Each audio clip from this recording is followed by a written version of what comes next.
ታሪኩም የሚጀምረው በደቡብ ኮሪያ በሚገኝ ሁለተኛ ደረጃ ትምህርት ቤት ሲሆን በትምህርቱ ጎበዝ የሆነውን ፓርክ ጂዮን የተባለን ተማሪ እያስመለከተን ነው። ፓርክ ትርፍ ጊዜውን የሚያሳልፈው እንደ ሌሎች ተማሪዎች በየፓርቲው እየዞረ እየጨፈረ ሳይሆን ትኩረቱን ትምህርቱ ላይ ብቻ በማድረግ እያነበበ ነው።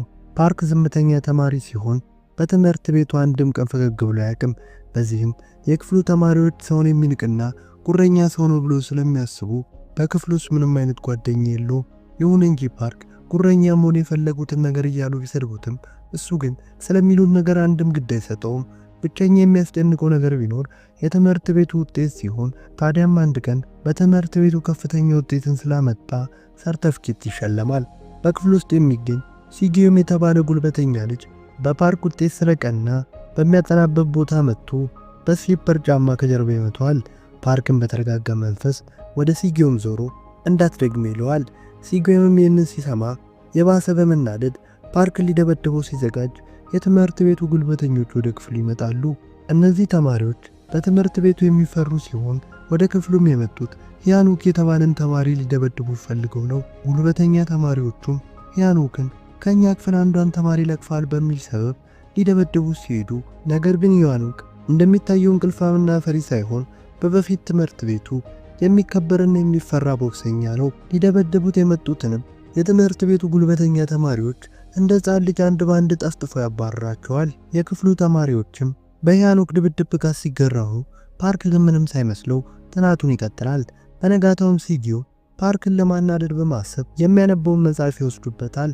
ፓርክም ወደ እነሱ በመሄድ መጽሐፉ እንደወሰዱበት ይጠይቃቸዋል። እነሱ ግን መጽሐፉን በመመለስ ፋንታ በተማሪዎች ፊት ደብድበው ፓርክን ያዋርዱታል። ፓርክን ሲደበደብ ያዩት ተማሪዎችም የአፈሪው ልጅ እያሉ ያሾፉበታል። ፓርክ ግን ተማሪዎች የሚሉት ግድ ሳይሰጠው ጥናቱን ይቀጥላል። ምሽት ላይም ሲጊዮ ወደ ናይት ክለብ በመሄድ አደንዛዥ ዕፅን ይገዛል። የገዛው አደንዛዥ ዕፅ አንገት ላይ የሚለጠፍ ሲሆን አንዴም ከተለጠፈ ሰዎቹን በቀላል ያደነዝዛል።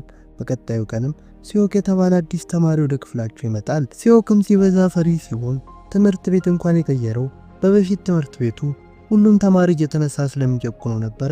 ሲጊዮም ይህንን ሲመለከት አጋጣሚውን በመጠቀም ሲዮክን አስፈራርቶ በቅርቡ ለሚደረገው ፈተና ላይ አደንዛዥ ዕፁን የፓርክ አንገት ላይ እንዲለጥፉ ያዘዋል።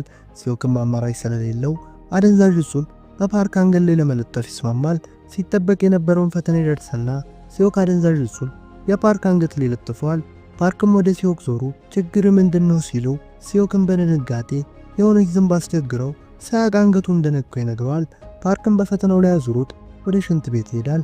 ከሽንት ቤትም እንደወጣ በክፍሉ ውስጥ ተቀምጦ በሕይወቱ ለመጀመሪያ ጊዜ ውጤቱ እንደሚበላሽ ሳይቅ ይበሳጫል። በአጋጣሚም አንገቱ አካባቢ ሲነካ የተለጠፈበትን አደንዛዥ ዕፅ አግኝቶ በትምህርቱ ቀልድ የማያውቀው ፓርክም ይህን ሊያደርጉበት የሚችሉት እነ ሲጊዮ ብቻ ስለሆኑ ፓርክም ወደ እነሱ በመሄድ ሲጊዮና ጓደኞቹን ለብቻው መደብደብ ይጀምራል።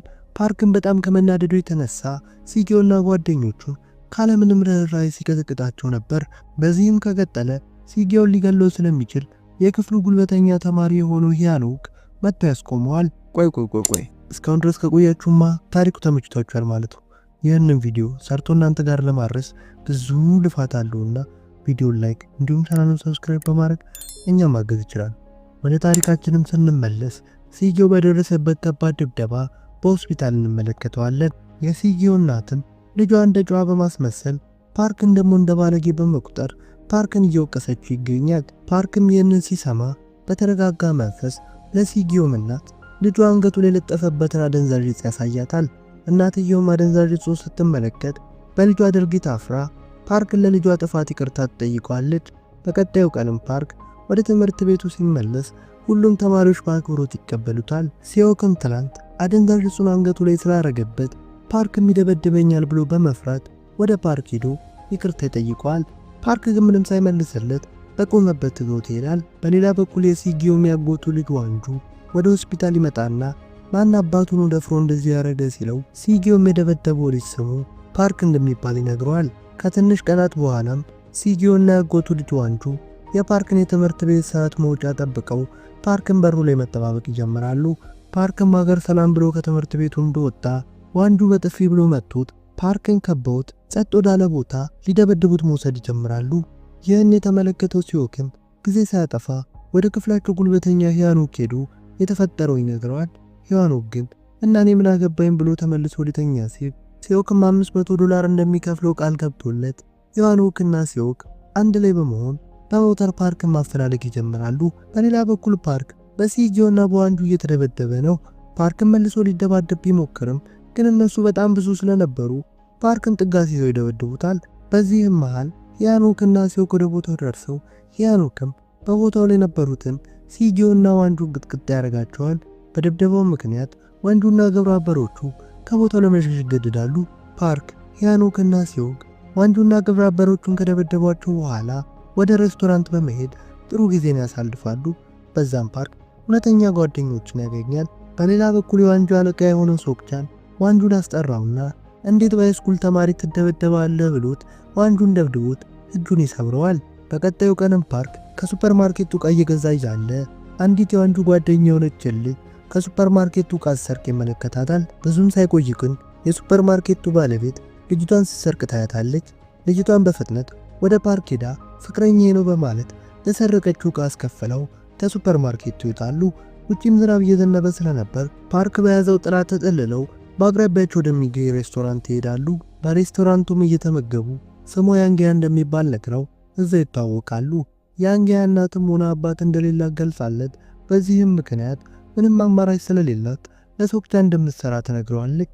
ፓርክንም ባለፈው ላደረሱበት ድብደባ ይቅርታ ጠይቀው ሶክቻን ስለደወለላት በሬስቶራንቱ ጥላው ትሄዳለች። በነጋታውም ሲጊዮ ወደ ትምህርት ቤት ተመልሶ ወደነ ፓርክ በመምጣት በአደንዛዥ ዕፅ ምክንያት ከትምህርት ቤት ሊባረር እንደሆነ ገልጦላቸው ተንበርክኮ እባካችሁ ለርዕሰ መምህሩ አደንዛዥ ዕፅ የኔ እንዳልሆነ ንገሩልኝ በማለት ይለምናቸዋል። እነሱ መጀመሪያ ላይ ቢያቅማሙ ተንበርክኮ ስለምናቸው ግን በጣም ስላዘኑለት ሊረዱት ተስማምተው ተከትለው ይሄዳሉ።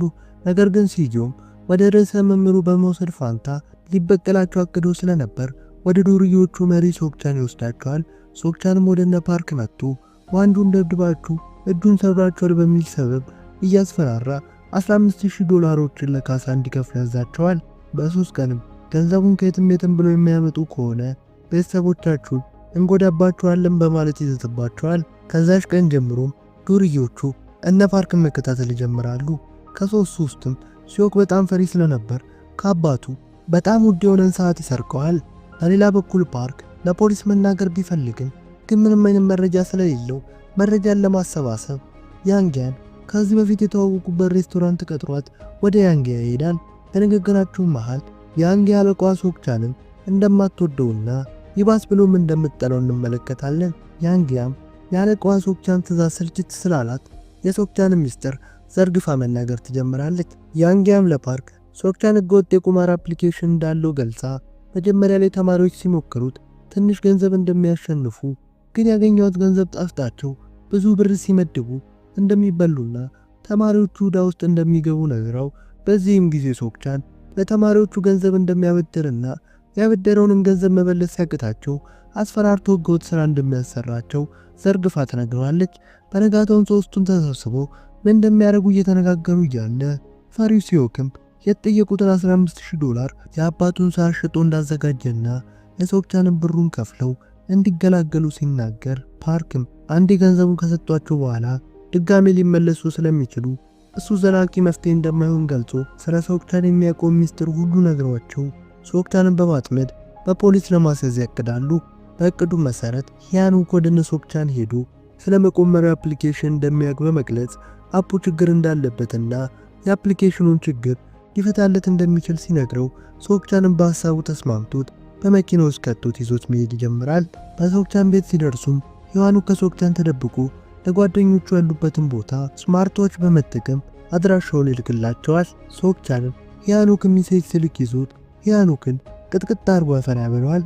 ሲዮክም በጣም ፈርቶ ስለነበር ወደ ተላከለት አድራሻ መጥቶ $15,000 ለሶክቻን ሊሰጠው ይሞክራል። ሶክቻን ግን እሱንም ይዞት ከቦታው በመኪና ያመልጣል። ፓርክም ቦታው ላይ ከፖሊሶች ጋር ሲደርስ ቦታው ላይ ማንም ሳያገኝ ይቀራል። በሌላ በኩል ሶክቻን ለዋንጁ ደውሎ ልጆቹ ሊሸውዱት እንደሞከሩ በመግለጽ በፍጥነት እንዲመጣ ያዘዋል። ፓርክም ለጓደኞቹ ደህንነት ስለተጨነቀ ለያንጊያ ደውሎ የጓደኞቹን አድራሻ እንደምታውቅ ሲጠይቃት እሷም የሶክቻን አድራሻን ሰጧለች። በሌላ በኩል ሶክቻንና ሰዎቹ ሂያኑክና ሲኦክን አስረው ሊገላቸው ሲዘጋጁ ዋንዱ በቦታው ላይ ይደርሳል። ሶክቻንም የሁሉ ችግር የመጣብኝ በአንተ ምክንያት ነው በማለት እንደለመደው ሊደበድበው ሲሞክር የሶክቻን ድብደባ ስልችት ያለው ዋንዱ ዝም ብሎ በመደብደብ ፋንታ ሶክቻንን መፋለም ይጀምራል።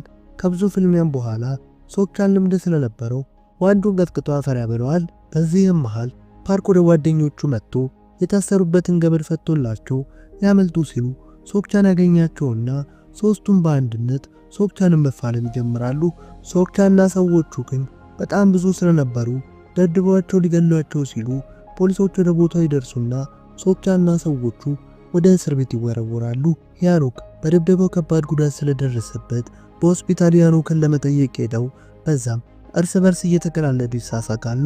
በስተመጨረሻም ፓርክን ለመጀመሪያ ጊዜ ፈገግ ሲል እያሳየን ታሪኩ ይጠናቀቃል። ታሪኩ እንደተመቻችሁ ምንም አልጠራጠርም። ይህንን ቪዲዮ ሰርቶ እናንተ ጋር ለማድረስ ብዙ ልፋት አለውና ቪዲዮን ላይክ እንዲሁም ቻናሉን ሰብስክራይብ በማድረግ እኛም ማገዝ ይችላሉ።